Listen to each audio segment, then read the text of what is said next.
Welcome to health file. ఒకప్పుడుతో పోలిస్తే సంతానలేమి సమస్యల రేటు బాగా పెరిగిందనే చెప్పుకోవచ్చు. ఇన్ఫెర్టిలిటీ సమస్య ఎందుకు ఇంత తీవ్రంగా వేధిస్తుంది? ఇది ఒక లైఫ్ స్టైల్ డిజార్డరా? స్త్రీలలో పురుషుల్లో ఎలాంటి కారణాలు ఉంటున్నాయి? ఇలాంటప్పుడు ఐవీఎఫ్ ట్రీట్మెంట్ని ట్రై చేయాల్సి ఉంటుంది. ఐవీఎఫ్ సక్సెస్ ఏ ఏ విషయాల మీద ఆధారపడి ఉంటుంది? ఐవీఎఫ్ కూడా సక్సెస్ కానప్పుడు ఇంకా ఎలాంటి ప్రయత్నాలు చేయొచ్చు? ఇంకా లేటెస్ట్ ట్రీట్మెంట్స్ ఏమన్నా అందుబాటులోకి వచ్చాయా? ఫ్రోజన్ ఎంబ్రియో ట్రాన్స్ఫర్ ఎప్పుడు చేస్తుంటారు? ఈ వివరాలన్నీ అందించడానికి Hegde hospitals infertility and reproductive medicine specialist doctor Durga Vaitla గారు మనతో ఉన్నారు. ఆమెను అడిగి మరిన్ని విషయాలు తెలుసుకుందాం. హలో అండి, welcome to the show. Hello అండి. ఇన్ఫెర్టిలిటీ సమస్యను ఒక లైఫ్ స్టైల్ డిజార్డర్ అనుకోవచ్చా? అసలు ఏ రీజన్స్ ఎక్కువగా గమనిస్తున్నారు రీసెంట్ టైమ్స్లో? అంటే ఇన్ఫర్టిలిటీ డెఫినెట్గా అంటే పూర్వంలో చూసుకుంటే కంపేర్ చేసుకుంటే మల్టిపుల్ రీజన్స్ ఉన్నాయి పెరగడానికి. అండ్ అప్పట్లో ఇన్ఫర్టిలిటీ అనేది ఒక 2 to 5% పాపులేషన్లో చూసేవాళ్ళం.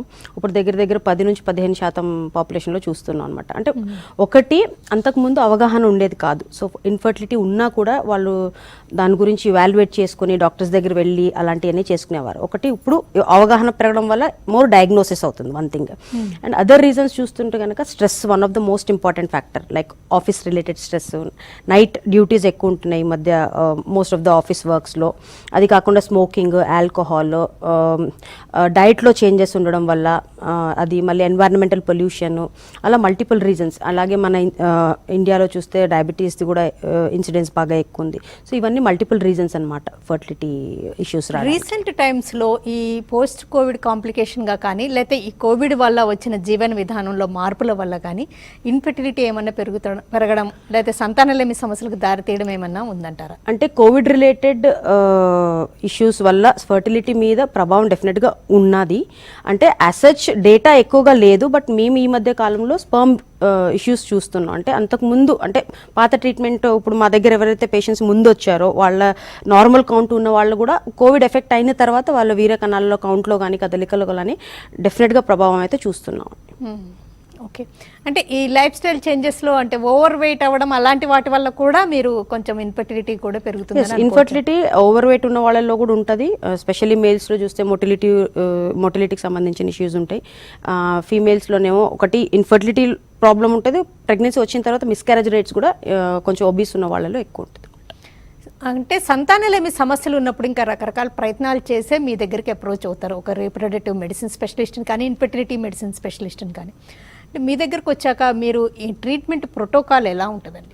అంటే నార్మల్గా ఒకప్పుడు అండి అది, అంటే రకరకాల ట్రీట్మెంట్స్ ప్రయత్నించి మా దగ్గరికి వచ్చేవారు.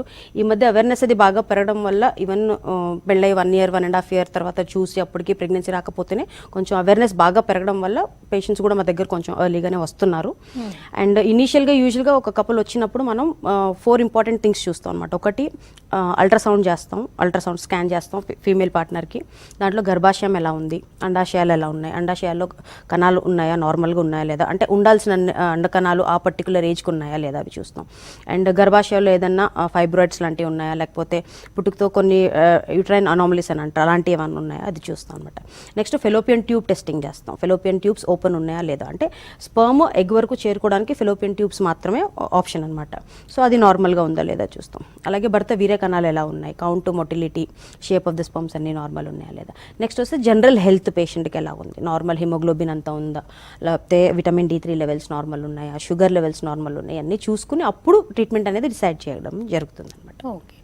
అంటే డైరెక్ట్గా ఐవీఎఫ్ సజెస్ట్ చేయడం కూడా ఉంటుంది అంటారా?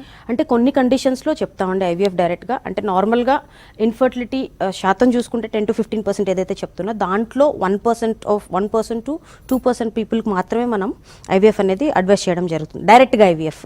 అంటే కొంతమందిలో మనం multiple treatments like ovulation induction లేకపోతే ఐయుఏ లాంటి సింపుల్ ట్రీట్మెంట్స్ ప్రయత్నించి అప్పటికి ప్రెగ్నెన్సీ రాకపోతే అప్పుడు మనం ఐవీఎఫ్ అడ్వైస్ చేయడం జరుగుతుంది. కొన్ని పేషెంట్స్ కొన్ని సిచ్యువేషన్స్లో ఏంటంటే డైరెక్ట్ ఐవీఎఫ్ చెప్తాం. అంటే సపోజ్ కణాల కౌంట్ చాలా తక్కువ ఉంది, 1 million 2 million or less than 5 million అలా ఉన్నప్పుడు మెడికల్ మెథడ్స్ లేకపోతే వేరే ఐయుఐస్ అని పెద్ద ఉపయోగపడకపోవచ్చు. అలాంటి కండిషన్స్లో ఐవీఎఫ్ డైరెక్ట్గా చెప్తాం. నెక్స్ట్ వచ్చేసి 2 ట్యూబ్స్ కనుక బ్లాక్ ఉందనుకోండి అప్పుడు కంపల్సరీ డైరెక్ట్గా ఐవీఎఫ్ చెప్తాం. ఒకవేళ ఎండోమెట్రియోసిస్ ఏమైనా స్టేజ్ 3 స్టేజ్ 4 అలాగేమైనా ఉంటే అలాంటి కండిషన్స్లో మాత్రం ఖచ్చితంగా ఐవీఎఫ్ చెప్తాం అనమాట.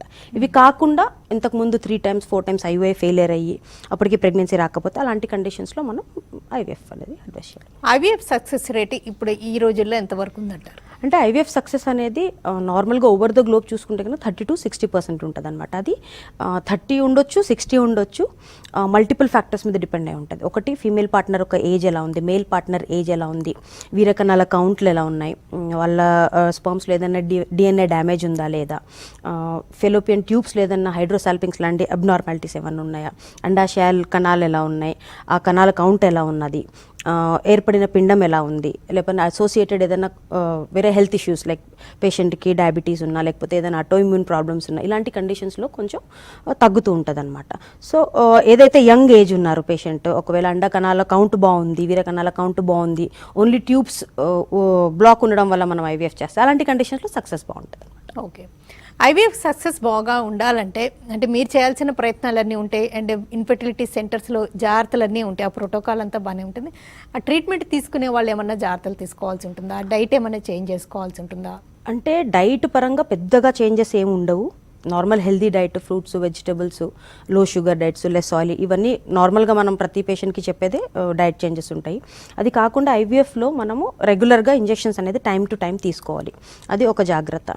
అండ్ ఆ పర్టికులర్ టైంలో ఎంత స్ట్రెస్ అవాయిడ్ చేయగలిగితే అంత మంచిది పేషెంట్కి. బికాస్ పేషెంట్కి సైకలాజికల్గా బాగా ఎఫెక్ట్ అయిపోయి ఉంటారు ఆ పర్టికులర్ టైంలో ఐవీఎఫ్ వెళ్తుండేటప్పుడు. సో అవన్నీ అవాయిడ్ చేయగలిగితే కొంతవరకు ఇంప్రూవ్ చేయగలుగుతుంది. ఇది only life style related things. ఇది కాకుండా యాజ్ ఎ డాక్టర్ మేము ప్రాపర్గా ఆ పర్టికులర్ కపుల్కి వాళ్ళ పారామీటర్స్, అంటే ఇప్పుడు ఆ particular male partner sperm factors ఎలా ఉన్నాయి, వాళ్ళ బేసిక్ జెనెటిక్ టెస్ట్లు ఎలా ఉన్నాయి, ఆ ఫీమేల్ పార్ట్నర్ పారామీటర్స్ ఎలా ఉన్నాయి, అవన్నీ చూసుకుని ఆ పర్టికులర్ కపుల్కి మనం ప్రోటోకాల్స్ అనేది డిసైడ్ చేసుకోవాలి. సో దాన్ని బట్టి కూడా సక్సెస్ అనేది వేరీ అవుతుంది. అంటే ఒక్కొక్కసారి ఇన్ఫెర్టిలిటీకి వృత్తిపరమైన కారణాలు కూడా ఉంటాయి అంటారు కదండి. అంటే వృత్తిపరమైన కారణాలు అదే ప్రొఫెషనల్ హెల్త్ ఎజార్డ్గా ఉన్నప్పుడు ఎప్పుడైనా ఆ జాబ్ నుంచి బ్రేక్ తీసుకుని ట్రీట్మెంట్స్ తీసుకోమని కూడా సజెస్ట్ చేయడం ఉంటుందంటారా? అంటే జాబ్ అనేది మనం అంత త్వరగా జాబ్ బ్రేక్ తీసుకోండో లేకపోతే ఆ పర్టికులర్ జాబ్ మనం అంత ఈజీగా చెప్పలేము. బట్ ఎస్, కొంత మనకి ఈ మధ్య కాలంలో ఎవరైతే నైట్ షిఫ్ట్స్లో వర్క్ చేస్తున్నారో వాళ్ళలో డిఎన్ఏ డ్యామేజ్ అనేది కొంచెం హైగా చూస్తున్నాం అనమాట. సో దానివల్ల సక్సెస్ రేట్ అనేది నార్మల్ సింపుల్ ట్రీట్మెంట్స్లో గాను లేకపోతే ఐవీఎఫ్లో గాను సక్సెస్ రేట్స్ అనేది తగ్గుతుంది. అలాంటి పేషెంట్స్కి మేము ఆ కొంత పీరియడ్ ఒక 3 months 6 months ఏమన్నా డే టైమ్ షిఫ్ట్స్కి మార్చుకోమనో అలాంటి సింపుల్ సజెషన్స్ అనేది ఇవ్వడం జరుగుతుంది అనమాట. ఓకే, ఐవీఎఫ్ ట్రీట్మెంట్ అంటే పర్సే సమ్మర్లో తీసుకుంటే సక్సెస్ ఎక్కువ అవ్వదని కొంతమంది అవాయిడ్ చేస్తుంటారు.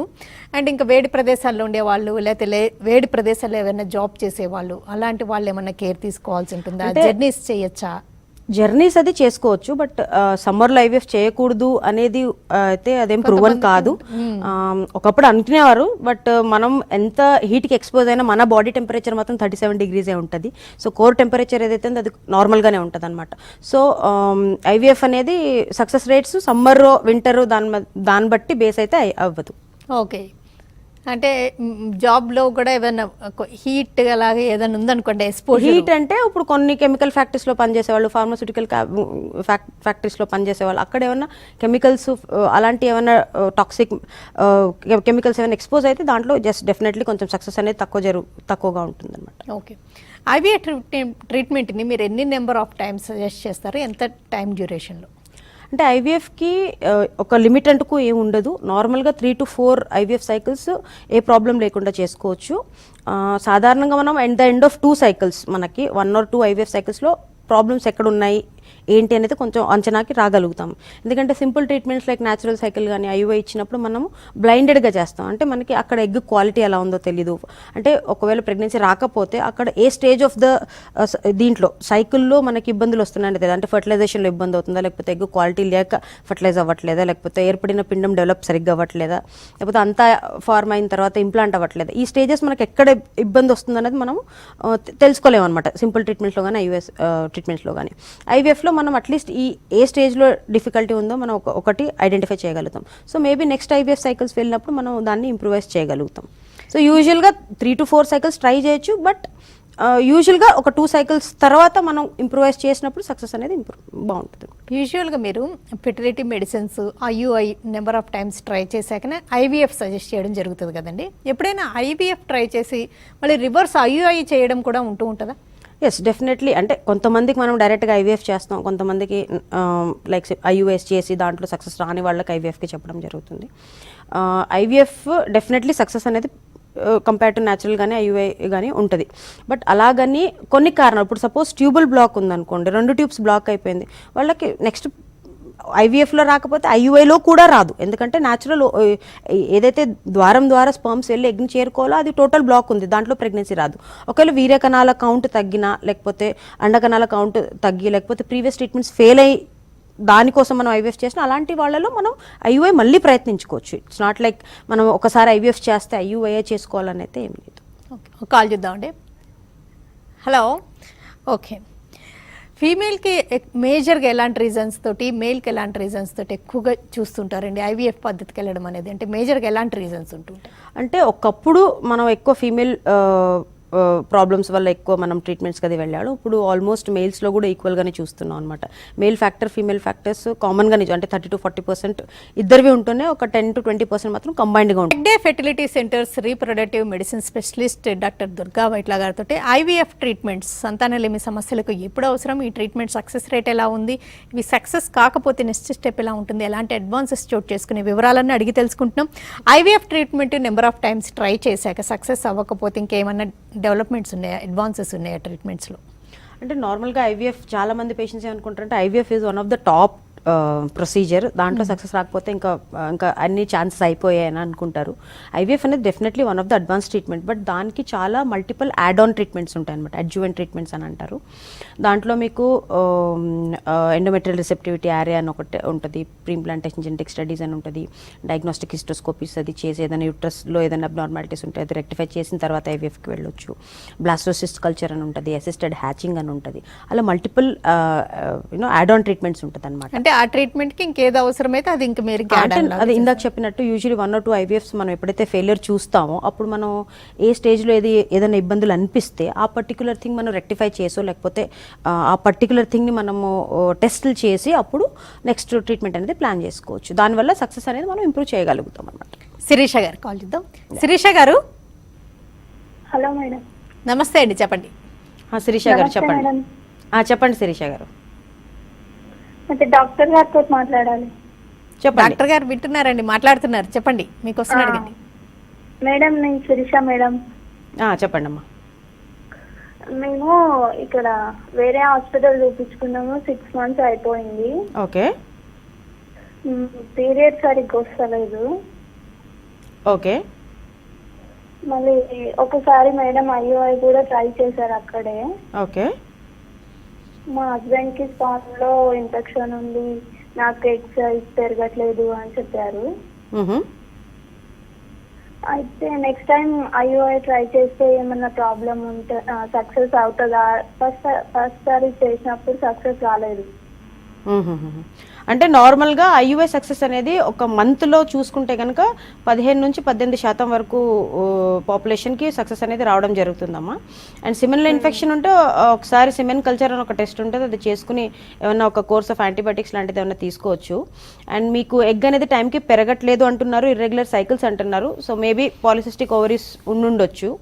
సో దాంట్లో కొన్ని హార్మోన్ టెస్ట్లు ఉంటాయి, ఆ పర్టికులర్ హార్మోన్ టెస్ట్లు అది చేసుకొని ఒకవేళ పర్వాలేదు, హార్మోనల్ అబ్నార్మాలిటీ సివియర్గా లేదు అని అంటే మీరు డైరెక్ట్గా ఐయుఐకి వెళ్ళొచ్చు. మళ్ళీ లేకపోయి దాంట్లో ఏమన్నా హార్మోనల్ అబ్నార్మాలిటీస్ ఏమైనా సివియర్గా ఉంటే కనుక లాప్రోస్కోపీ ఒక ప్రొసీజర్ చేసుకుని అప్పుడు నెక్స్ట్ ఐయుఐ ప్లాన్ చేయడం బెటర్ అమ్మా. ఈ ఐవీఎఫ్ ట్రీట్మెంట్లో మరి ఇక్సీ, ఇమ్సీ అనేవి కూడా యాడ్ ఆన్స్ అంటారా? ఇక్సీ అనేది ఇప్పుడు చాలా కామన్గానే చేస్తున్నాం. నార్మల్గా ఐవీఎఫ్ అనేది ఇన్విట్రో ఫర్టిలైజేషన్, అంటే ఫర్టిలైజేషన్ అనేది నార్మల్గా మనం బాడీలో అవుతుంది, అంటే humans in vivo animals. So ఎప్పుడైతే అది మనం బయట చేస్తున్నాం, బయట అది ఆర్టిఫిషియల్ ల్యాబ్లో చేస్తున్నాం, దాన్ని ఇన్విట్రో ఫర్టిలైజేషన్ అని అంటాం అనమాట. సో నార్మల్ ఐవీఎఫ్ అనేది ఏంటంటే ఎగ్స్ అనేది బయట తీయడం జరుగుతుంది. నార్మల్గా మనం ఐవీఎఫ్ ప్రొసీజర్ చూస్తే కనుక ఒక 8 to 10 days ఇంజెక్షన్స్ అది ఇచ్చేసి మనం ఎగ్ అనేది బయటికి తీస్తాం. భర్త వీర్యకణాలతో మనం ఐవీఎఫ్ చేయడం జరుగుతుంది. ఐవీఎఫ్ అంటే ఒక అండకణం చుట్టూతో కొన్ని స్పర్మ్స్ వదిలిపెడతాం అనమాట. సో ఆ ఎగ్ని పెనిట్రేట్ చేసుకొని దూరి లోపలికి వెళ్తే అది ఫర్టిలైజేషన్ అని అంటాం. సో అది న్యాచురల్గా జరగాలి. ఈవెన్ బయట ట్యూబ్స్ మన బాడీలో కాకుండా బయట చేసేదాన్ని ఐవీఎఫ్ అని అంటారు. అది న్యాచురల్గా స్పర్మ్ పెనిట్రేట్ అవుతే దాన్ని ఐవీఎఫ్, ఇన్విట్రో ఫర్టిలైజేషన్ అంటారు. ఎప్పుడైతే వీరకణాల కౌంట్లు బాగా తక్కువ ఉంటుందో అప్పుడు మనం ఇక్సీ అని అంటాం.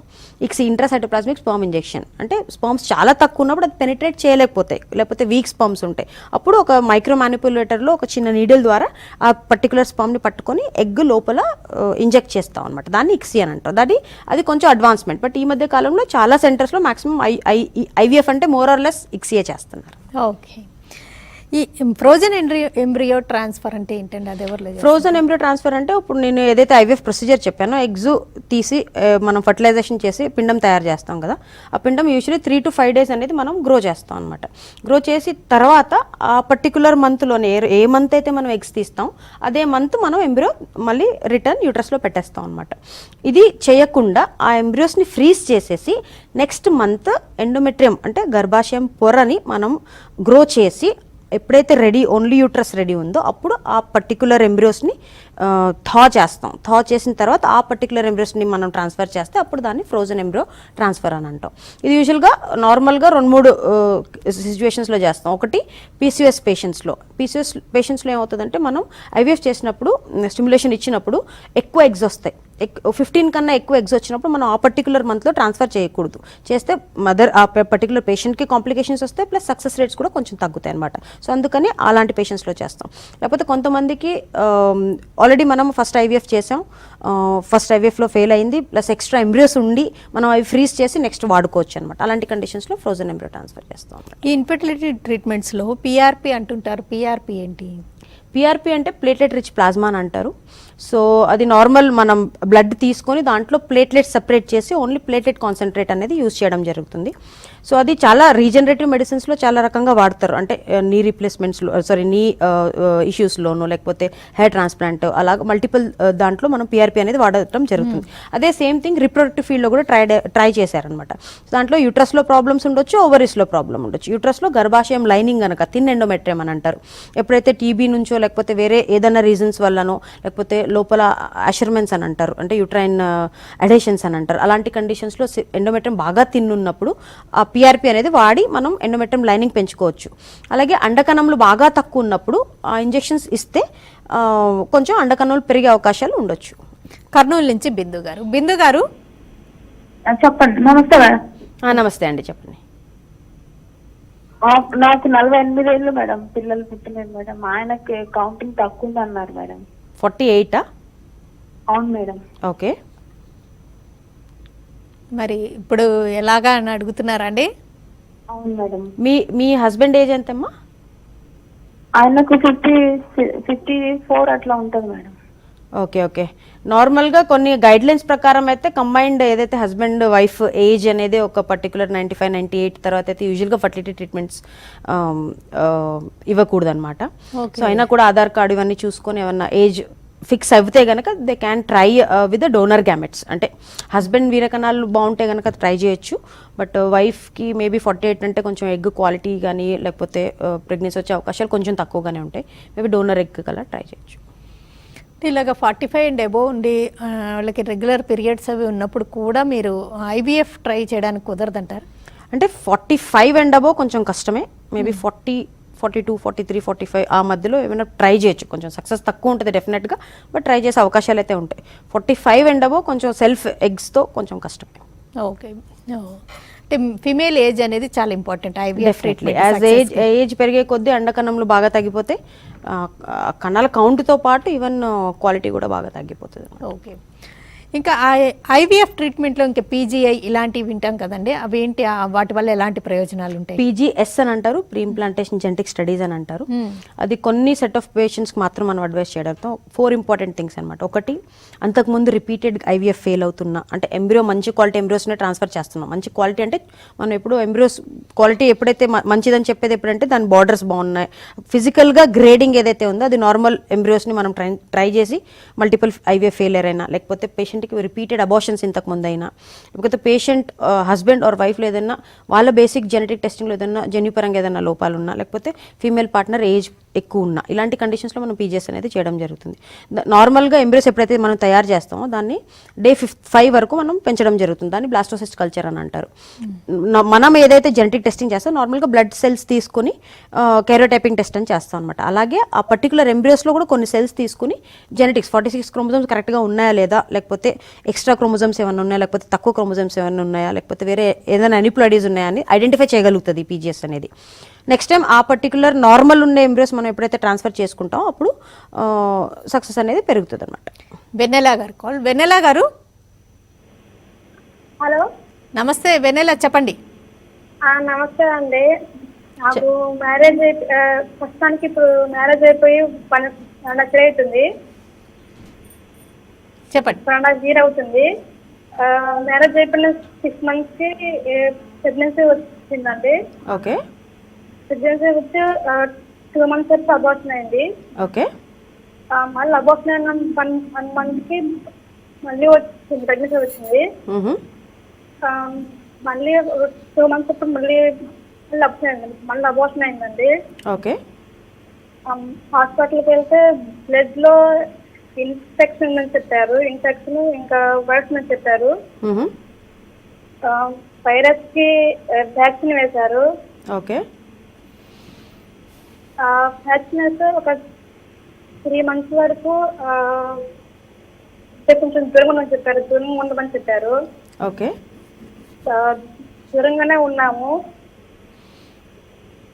ఓకే. సో నార్మల్గా మీకు 2 అబార్షన్స్ అయ్యాయి అంటున్నారు. సో మీరు నాకు తెలిసి మోస్ట్లీ వైరల్ స్క్రీనింగ్ ఏదైతే చేస్తుంటారో దాంట్లో రుబెల్లా ఇన్ఫెక్షన్ ఏదో వచ్చి దాని తర్వాత మళ్ళీ వ్యాక్సిన్ అనేది ఇవ్వడం జరిగింది. సో 3 months అవాయిడ్ చేయమన్నారు ప్రెగ్నెన్సీ. సో దీనికి ఏంటంటే ఒకప్పుడు ఈ రిపీటెడ్ అబార్షన్స్ అనేది ఈ రుబెల్లా ఇన్ఫెక్షన్స్ వీటి ద్వారా ఉండేది. ఈ మధ్య కాలంలో ఎవిడెన్స్ ప్రకారం చూస్తే ఈ ఇన్ఫెక్షన్స్ కారణం కాదనమాట ఈ రిపీటెడ్ అబార్షన్స్కి. సో ఇది కాకుండా మీకు మీ ఇద్దరు జెనెటిక్ టెస్టింగ్స్ కైరోటైప్ అని అంటారు, ఆ టెస్ట్లు, హస్బెండ్ యొక్క DNA డ్యామేజ్ ఏమైనా ఉందా వీర్యకణాలలో, మీ అండకణాలు ఎలా ఉన్నాయి, మీ గర్భాశయం షేప్ ఎలా ఉంది, దాంట్లో ఏమైనా ఇబ్బందులు ఉన్నాయా, ఇలా కొన్ని బేసిక్ టెస్టులు చేసుకోవాలి. చేసిన తర్వాత మనం కొన్ని మెడిసిన్స్ ఉంటాయి అనమాట. ప్రెగ్నెన్సీ ఒకసారి కన్ఫర్మ్ అవ్వగానే కొన్ని అడిషనల్ మెడిసిన్స్ ఉంటాయి, అవి కూడా తీసుకోవచ్చు. అప్పటికీ అవుతే మేబీ నెక్స్ట్ టైం అబార్షన్ అయినప్పుడు ఆ పర్టికులర్ బేబీ ఏదైతే టిష్యూ ఉంటుందో ఆ టిష్యూని మీరు జెనెటిక్ టెస్టింగ్ పంపొచ్చు. ఓకేనండి డాక్టర్ దుర్గా వైట్ల గారు. సంతానలేమి సమస్యలకు IVF ఎప్పుడు అవసరం? IVFతో పాటు యాడాన్స్ లాగా PGS కానీ, PRP కానీ, ICSI కానీ, IMSI కానీ, లేకపోతే ఫ్రోజన్ ఎంబ్రియో ట్రాన్స్ఫర్ లాంటివి ఎప్పుడు ఏ సందర్భాల్లో చేస్తారు, వాటి వల్ల ఉండే ప్రయోజనాలు, వివరాలను అందించినందుకు థ్యాంక్స్ అలాట్ అండి. Thank you. ఇది వాళ్ళ health file. Keep watching TV5.